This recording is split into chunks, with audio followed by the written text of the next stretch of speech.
This series was conceived, in late summer, long before October 7th, and now here we are where the world is watching the Jewish people and Israel, and I don't have any kind of statement on land appropriation, any of that, but I do want to talk about this faith, the oldest surviving faith. Last week we talked about the difference between Christianity and Eastern religions, specifically Hinduism and Buddhism. And today we want to explore the religion that gave birth to not only the Christian faith, but the Islamic faith as well, Judaism.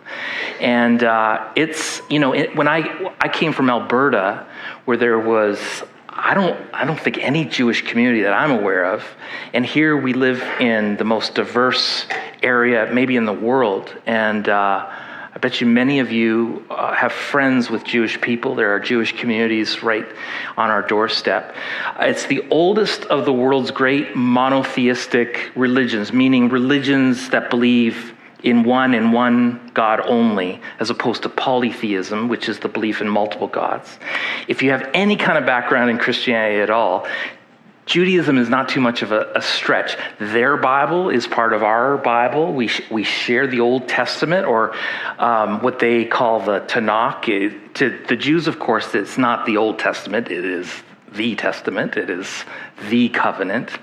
Their stories are our stories. Their heroes are our heroes. When we talk about Adam and Noah and Abraham and Joseph and Moses and Gideon and Joshua, we're on common ground. We're sharing a common spiritual heritage. Remember, the New Testament, which Christians embrace as scripture, was written largely by Jewish people, to Jewish people largely.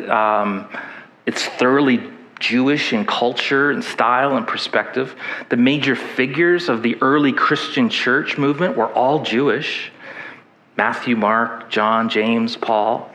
And of course, the central figure of the New Testament and of our Christian faith, Jesus, pronounced through his Hebrew name Yeshua, was thoroughly, wholeheartedly, completely Jewish. He was born a Jew, circumcised a Jew, raised a Jew, celebrated all of the Jewish cultural rituals and celebrations, and then at around the age 30, began a ministry that was at first exclusively to the Jewish people, teaching in Jewish synagogues throughout the area, and eventually even in the Jewish temple in Jerusalem. So, what is the Jewish faith all about? Why did Christianity spring up from it in a way that made two religions instead of one?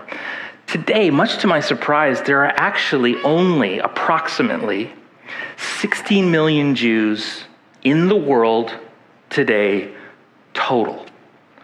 And about 7.5 million of them live in the US, almost 2 million in Canada. They make up, as you saw, 0.02% of the world's population. Was anybody else surprised by that? It's such a low number, and for all the hatred and anti-Semitism out there, you'd think they were a more dominant people. They're not. There are more Mormons in the world than there are Jewish people. Why are we even talking about them then? Because of their outsized influence. We see it geopolitically today, but Judaism is at the root of our faith in Christianity, and Islam, hugely influential. And there are three main branches of Judaism today. Orthodox, and they hold the strict practice of the Jewish people from the Old Testament. There's the Reform strain of Judaism, which is sort of a modern, some would say liberal updating of Orthodox Judaism. And then there's a conservative branch, which is kind of a middle way between Orthodox and Reform. But despite the differences between these branches, the heart of historic Judaism is the belief in one and one God only, who is the creator and ruler of the world. The essence of this faith is captured in the book of Deuteronomy, a passage known as the Shema. Yeah, it's Hebrew for the word hear or listen, because that's the first word in this verse recited every morning by faithful Jews. Actually, when I was in Israel, some of you may have done this as well. This is the custom that we would follow every day, reciting the Shema together. Just say Shema. Yeah. And here's what it says from Deuteronomy. Hear, O Israel, the Lord our God, the Lord is one. Love the Lord your God with all your heart and with all your soul and with all your strength. And later on in my trip, we would then add the words of Jesus to the end. And love your neighbor as yourself. Beyond the belief in one God, the Old Testament teaches that this one God had chosen to reveal himself to the people he created through his chosen people, and in order that they might be a light to all nations. And those chosen people are the Jewish people. This is what the 12th chapter of Genesis says about the beginning of this relationship. The Lord said to Abram, leave your country, your people, your father's household, and go to the land I will show you. I will make you into a great nation, and I will bless you. I will make your name great, and you will be a blessing. I will bless those who bless you, and whoever curses you, I will curse. And all the people on earth will be blessed through you. And so later, God changed his name from Abram to Abraham. Father Abraham had many sons. Abraham. And it's actually, his name means father of many. So the Jewish people began with God choosing Abraham, and then they grew through Abraham's expanding family. His son Isaac, thank you, Paul. Two A's, right? And his son Jacob, very good. So you often hear, even in our songs, that he is the God of Abraham, Isaac, and Jacob. These are the patriarchs of the Jewish people. And a major turning point happened with Jacob in a dream where he wrestled with God, and at the end asked for a blessing. And this is what God said to him: your name will no longer be Jacob, but Israel, because you have struggled with God and with men and have overcome. So Jacob, now known as Israel, went on to have 12 sons that would become the basis for the 12 tribes of Israel. And the people of those 12 tribes became known as Israelites. And later, the land in which they dwelled became known as Israel. So we have Israel and the 12 tribes. You're with me so far? Okay. While the Jewish people began with Abraham, Isaac, and Jacob, it was actually another great man, their prophet, who really organized them into a nation of people. His name was Moses. And let me just add Moses. And it was through Moses that God led the Israelites from slavery, away from Egypt.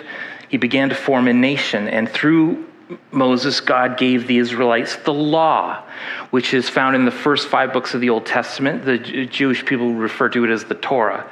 And at the heart of the law is known as the 10 Commandments. And the 10 Commandments included things like put God first and make sure your relationship or your worship is to the real God. Honor your parents, respect human life, stay faithful in your marriage, acquire things honestly, tell the truth. And God used Moses and later Joshua to lead his people to the promised land, a land promised by God to Abraham and his descendants, where they could truly be his people and be a light to the whole world. And then, I'm going fast here, but God raised up great kings like David and Solomon to lead his people. But the people eventually turned away from God. There was a split. You've heard of a church split. This was like a country split where Israel became just 10 tribes, and the southern kingdom became two of the 12 tribes known as Judah. It's a lot to brush over quickly, but those 10 tribes of the north were conquered by the Assyrians and over time assimilated into the Assyrians. And so the Jewish people of today are essentially the descendants of just the 2 southern tribes of Judah, which is why they became more commonly known as the Jews. It's taken from the name and tribe of Judah. By the way, saying the word Jew sounds almost like pejorative nowadays. That's how they refer to each other. I'm a Jew, you're a Jew, we're Jews.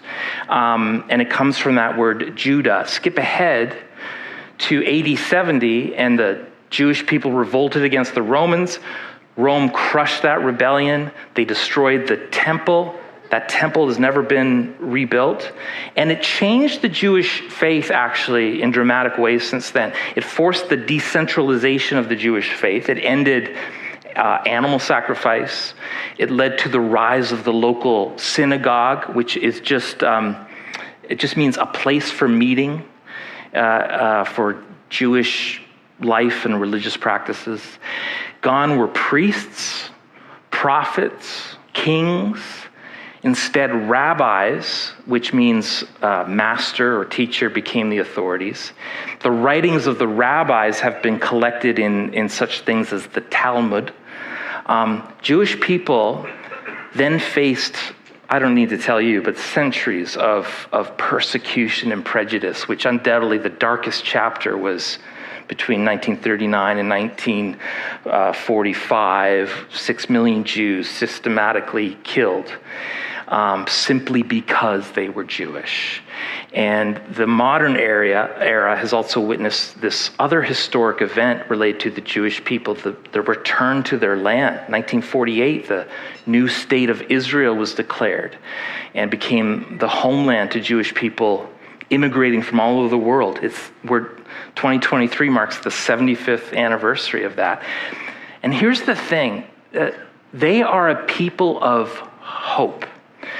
Since Abraham, even in slavery, even through their rebellion, through the exile, through persecution, even the Holocaust, there was a hope built on the confidence that they are, in fact, the chosen people of God, and that God will not abandon them.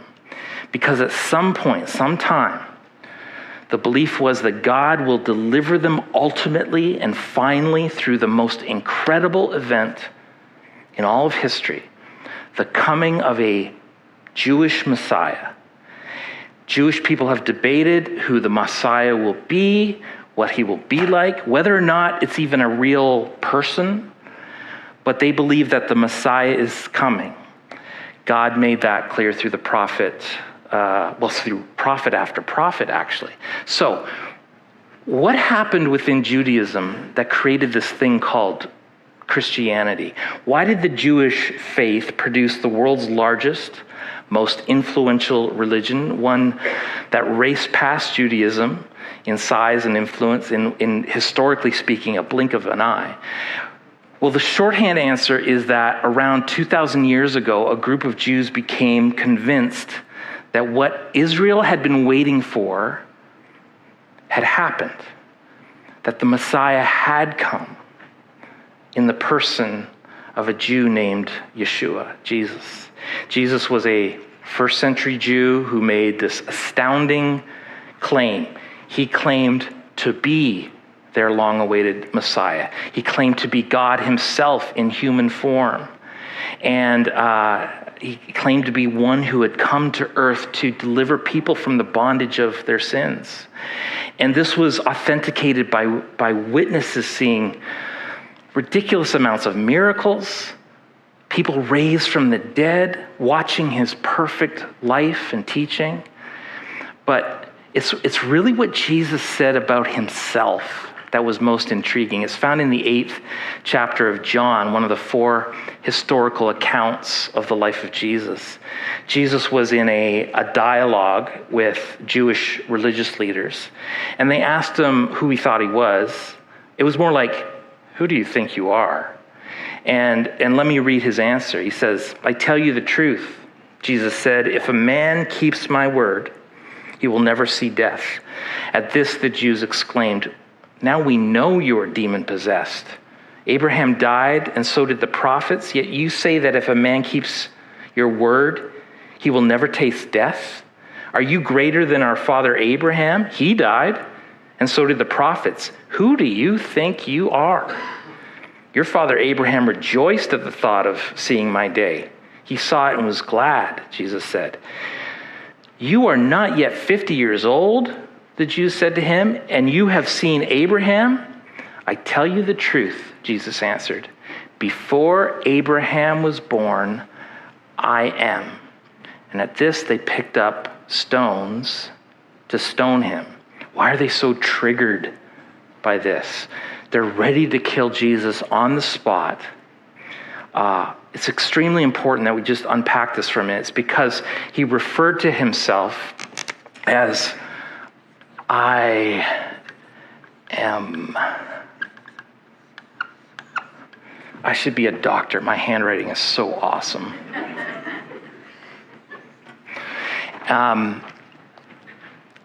The background of I am is actually found in the story of Moses and the burning bush. You may know that story. God himself is speaking to Moses, telling him to go to the highest authority in the land, the Pharaoh of Egypt, and demand that the Pharaoh release all the slaves.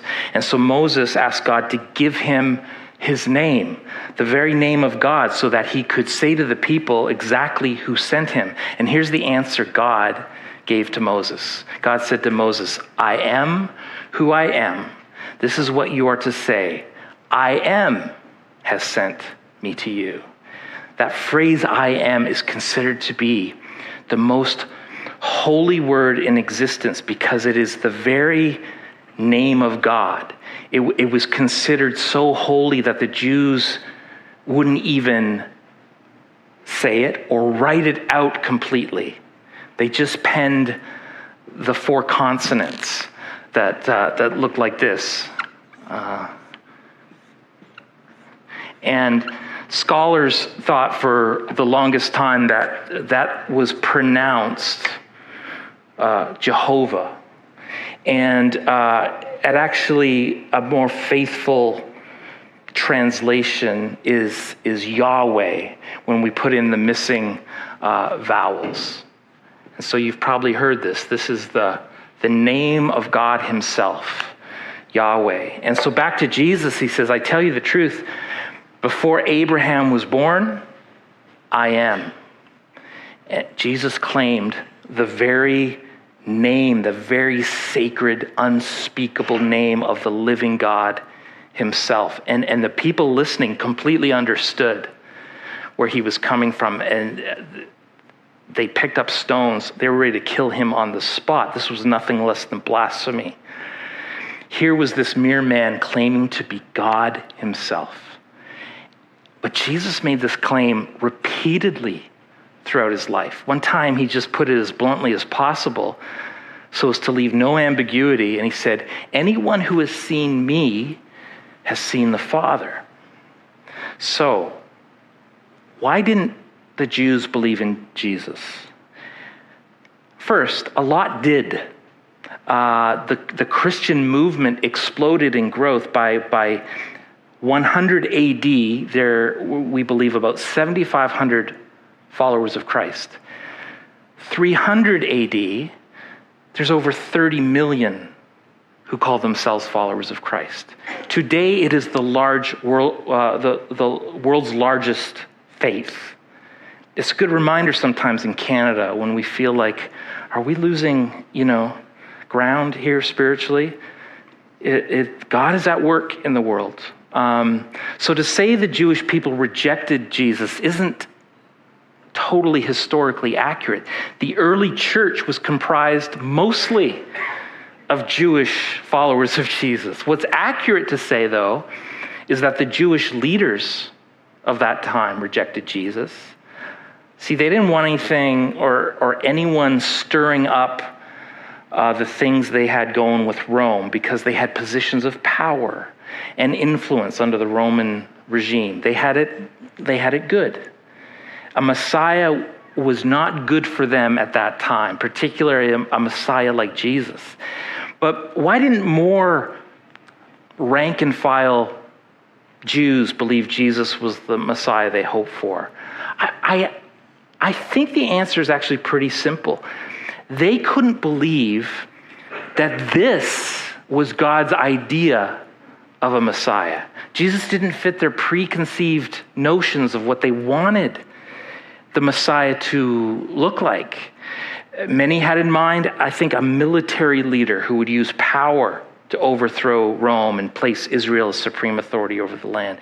They wanted someone who would come taking names and kicking butt. And here's Jesus saying, turn the other cheek. The last shall be first. Be a servant to all. Many were expecting, the pomp and fanfare of a king riding into town with an army behind them. And Jesus was born into a destitute family from a hick town, in a manger of all things. They wanted a larger-than-life action hero, and Jesus was a suffering servant on a humiliating cross, no less. But here's the great irony. That's exactly what their prophets said to expect. Here's one example. This is how the prophet Isaiah described him. He had no beauty or majesty to attract us to him, nothing in his appearance that we should desire him. He was despised, rejected by men, a man of sorrows and familiar with suffering. So there were popular expectations for Jesus, but then there were the actual prophecies which Jesus fit to a T. Some people recognized this in Jesus. Some Jews recognized that what had begun with Abraham and his people of Israel had finally come to maturity. Jesus himself spoke of his life and eventual death and resurrection as the fulfillment of God's grand plan. In fact, you want to know the first words out of Jesus' mouth that we have record of when he began his public ministry? When he started his ministry, he had 4 words: the time is fulfilled. In other words, everything in history has been leading up to this moment happening right now. So to see how Judaism was fulfilled in Jesus, let me just take you to 2 events. I could take you to 1,000, but if I could just take you to 2 events in the final hours of Jesus' life, and show how Jesus fulfilled everything about the Jewish faith in a goosebumpy kind of accuracy. The first scene is what Christians call the Last Supper, which was actually a celebration of the Jewish Passover feast, but with a twist. As I said, there was a time many centuries ago where the Jewish people were enslaved by the Egyptians, and God used Moses to lead them into freedom, but it took plague after plague after plague for the Egyptians to finally release the slaves. And the 10th and decisive plague was the death of every firstborn. But God told the Israelites that if they would take and sacrifice an unblemished, perfect lamb, and then take that blood and spread it on their doorposts, the angel of death would pass over them. Literally, the term Passover. And people did. The angel came. The firstborn Egyptians were killed. But the Israelites who covered their homes with the blood of the lamb were saved. And Jews have been celebrating the festival of Passover ever since as a reminder of God's deliverance from death, the freedom that came through his deliverance through the blood of the Lamb. It was a Passover meal that has become what we would call communion or Eucharist or the Lord's Supper. Here's why it forever changed that night. Just before his death, Jesus grabbed the disciples together to celebrate the Passover. And let me just read what happened. Jesus took the bread, gave thanks, he broke it, gave it to them, saying, "This is my body given for you. Do this in remembrance of me." In the same way, after the supper, he took the cup, saying, "This cup is the new covenant in my blood, which is poured out for you." So he takes the Passover meal and said, now this wine and this bread have a new meaning. I'm the unblemished lamb that was sacrificed. And those who are marked by my blood will be freed from the slavery of their sin. They will be passed over from what is spiritual death that comes from sin. And from now on, do this in remembrance of me. This is the new memorial meal for those who are part of the family of God. The bread is my body broken for you. The wine is my blood shed on a cross for you. His death would now serve as the deliverance of God's people from their sins, which is an even deeper kind of slavery that ever existed under the Egyptians. Now we have community or communion with the living God. Now everyone who comes to Jesus as their leader and their forgiver, they would be God's chosen people. Through Jesus, the Passover has reached its ultimate fulfillment. And this is exactly what the prophet Isaiah had said the Messiah would be about. He says, surely he took up our infirmities and carried our sorrows. He was pierced for our transgressions. He was crushed for our iniquities. By his wounds we are healed. The Lord has laid on him the iniquity of us all. He was led like a lamb to the slaughter. The Lord makes his life a guilt offering. He bore the sin of many and made intercession for the transgressions. So what began with Abraham and the people of Israel had come to maturity, and that's what being the church is all about, because the idea of being God's people as a light to the nations didn't end.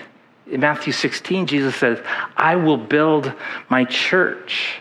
And the word church simply means the gathered ones, the new community. It's the people of God, which started with Israel and now is brought to fulfillment under Jesus. God's promise to Abraham has come true because he has become the spiritual father of many nations. What an amazing story. So there's that scene, but I told you I wanted to tell you one more scene, a second scene. So fast forward to the very next day. A lot has happened in 24 hours. There's been a betrayal from Judas. There's been this mock trial, beatings, brought before the Roman governor Pilate, beaten some more, stripped of his clothing, nailed to a tree, left to die. And here's the record of the end of Jesus' life on the cross. Here's what it says. Jesus said, "It is finished." By this time it was noon, and darkness fell across the whole land until 3:00. The light from the sun was gone, and suddenly the curtain in the sanctuary of the temple was torn down the middle. And Jesus shouted, "Father, I entrust my spirit into your hands." And with those words, he breathed his last. What was finished? What had happened that enabled Jesus to essentially say, mission accomplished? The answer is found in one of the most overlooked details of the entire crucifixion scene. A single sentence that we just read. And suddenly the curtain in the sanctuary of the temple was torn down the middle. What's up with that? That single supernatural event concluded thousands of years of Jewish history. Just real quickly, let me recap. At first, people interacted with God through a select group of people called priests. Aaron, the brother of Moses, was the most, maybe the most famous of those priests. And priests stood as mediators between the people and God, which meant that to do anything with God, to pray, to give an offering, to confess sins, to worship, you couldn't go directly to God. You had to go through a priest. Now, in the days of Moses, God instructed that a portable tabernacle be built as the place of worship. It would have looked something like this. And at the heart of the tabernacle was the holy place. And then inside of that, the most holy place, the Holy of Holies. And inside there, you'd find the Ark of the Covenant. And the holy place and the most holy place were separated by a curtain. Okay, the holy place represent the royal guest chamber where God's people symbolically came before him. But the most holy place, the Holy of Holies, represented God's throne room, the innermost sanctuary. And it was kept separate through a curtain because during that time, people did not have direct access to the presence of God. Only the priests were allowed into the holy place, and only the high priest entered the holy place, or the most holy place. And even then, only once a year. In fact, it's kind of comical to me. They would actually tie a rope to his leg in the event that if the glory of God was so overwhelming and it killed the priest, they could just drag him out of the most holy place. And even then, he could only enter with a blood sacrifice, which was offered for himself and for the sins of all the people. In ancient times, the Bible teaches that God allowed people to sacrifice an animal to make amends for their sins. God wanted people to see that sin, the sin that comes between us and God, is messy and gruesome and costly, because sin is messy and gruesome and costly. But he also wanted to show his love and his forgiveness and his mercy. So the sacrifice was a substitute for the sinner. It bore the sinner's guilt. And while it was offered to God, it wasn't something that would finally and ultimately bridge that gap between us and God. It was sort of like a stopgap measure in God's unfolding redemptive plan. Well, the tabernacle eventually received a permanent home in the temple built by Solomon. It looks something like this. And again, the most holy place is separated by a curtain. That temple is destroyed in 586 BC. The Ark of the Covenant is lost, most likely melted down for gold by the enemy. But the temple was rebuilt in that very same spot in 20 BC by King Herod. This is what it probably looked like, a little more elaborate, but the same interior design. But again, the holy place and the most holy place are separated by a curtain. We only have one wall of the temple that still survives. Here's a picture, sometimes called the Western Wall or the Wailing Wall. This is me when I was in Israel in front of the wall. And at the moment Jesus died, the curtain between the holy place and the Holy of Holies was torn in two by God, supernaturally, miraculously ripped apart. Why? Because Jesus became our high priest. He entered into the most holy place on our behalf, and he brought a sacrifice, himself, his own blood. And then the curtain came down once and for all. Why? Because from that point forward, no priest would be needed to voice prayers on our behalf or to serve as mediators between us and God. No longer would we need to go to a temple and sacrifice animals. The ultimate sacrifice had been made. We have direct access to the presence of God, directly to the throne of prayer, to receive forgiveness, grace, relationship. When Jesus died, he took all of the barriers away between us and God. Here's how the writer of the book of Hebrews so beautifully puts it. So, dear brothers and sisters, we can boldly enter heaven's most holy place because of the blood of Jesus. By his death, Jesus opened a new and life-giving way through the curtain into the most holy place. He let us go right into the presence of God with sincere hearts, fully trusting him. Hallelujah is right. Questions now like, are the Jews still God's chosen people? Does the church now represent Israel? How do their success or failure tie into end times? There's a lot that could be said about that, but here's the important question as we close. Can a Jew, can a Gentile, can anyone be saved apart from Jesus? No. Or asked another way, did the Messiah come?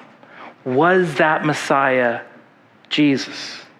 If the Messiah has come, and if that Messiah was Jesus, then Jesus is everything. And where you stand in relation to him is everything. We have a bad history in some ways of Christians hating Jews, saying things like, you people are the Christ killers. The Jews didn't kill Jesus. I killed Jesus. And you killed Jesus.